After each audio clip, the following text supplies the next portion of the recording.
ஏக இறைவனின் சாந்தியும் சமாதானமும் உண்டாகட்டுமாக.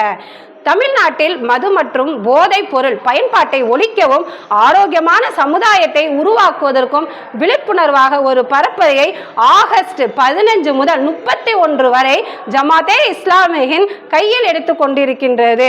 ஒரு குழந்தை பாதுகாப்பாக வளர்வதற்கான முதல் இடம் எது என்றால் குடும்பம்தான்.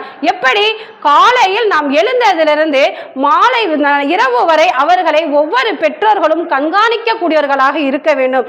அவர்கள் காலையில் பள்ளிக்கூடம் போனதுல இருந்து வீட்டுக்கு திரும்பி வர வரை ஒவ்வொரு பெற்றோர்களும் கவனிக்க வேண்டிய விஷயம் என்னவென்றால், பள்ளிக்கூடம் விட்டு வரும்போது ஒவ்வொரு பெற்றோர்களும் வீட்டில் இருந்து அந்த குழந்தைகளை உன்னுடைய பள்ளிக்கூடத்தில் எப்படி இருந்தது, உன்னுடைய நண்பர்கள் யார், நீ என்ன உணவு சாப்பிட்டாய், உன்னுடைய நண்பன் உனக்கு எதுவும் வாங்கி கொடுத்தானா என்று குழந்தையிடம் ஒவ்வொரு பெற்றோர்களும் கண்டிப்பாக கேட்கக்கூடிய ஒரு விஷயமாக இது இருக்கின்றது.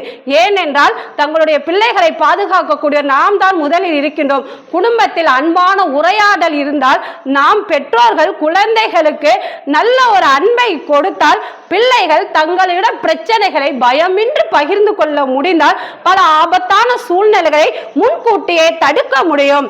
அதனால் போதை எதிர்ப்பு போராட்டம் தெருவில் மட்டும் நடக்கக்கூடாது, அது நம் வீடுகளிலும் தொடங்க வேண்டும். ஒவ்வொரு வீடும் விழிப்புணர்வு மையமாகட்டும், ஒவ்வொரு குடும்பமும் பாதுகாப்பான அரணாகட்டும்.